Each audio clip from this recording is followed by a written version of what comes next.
Bona nit, pericos i periques. Començarem aquest tercer temps amb el golejador de la nit, amb Matías Vargas. Matías, ¿qué valoración haces del empate de hoy?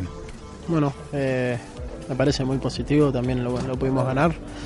Yo siempre digo que hay que mirar lo positivo, hay que mirar lo que hicimos en la segunda parte, lo que nos apoyó la afición en la segunda parte, que fuimos todos para adelante y nos llevamos adelante un partido que lo podríamos haber ganado tranquilamente. Así que ese es el camino, es eso lo que tenemos que hacer y estamos convencidos.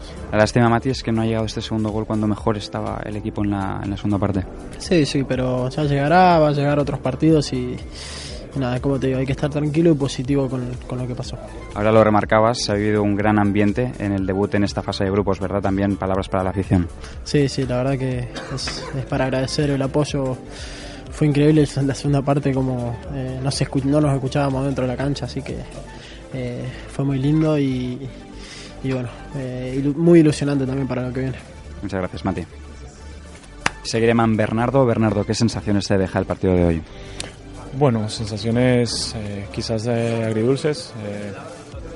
No esperábamos comenzar esta andadura por Europa con un empate. Queríamos brindarle una victoria a la afición en esta puesta de largo en Europa, que nos han recibido de manera inmejorable.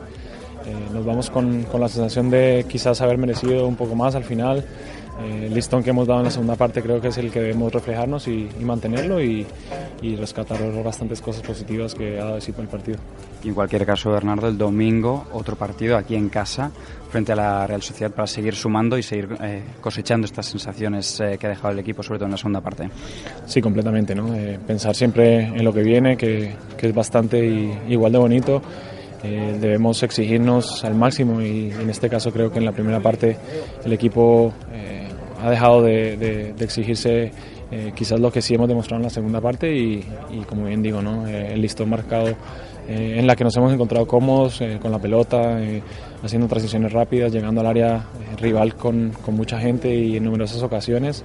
Es en el espejo que debemos mirarnos para de cara al domingo, que tenemos un rival también de gran nivel que nos va a poner y nos va a exigir al máximo, pues es el listón que debemos mantener.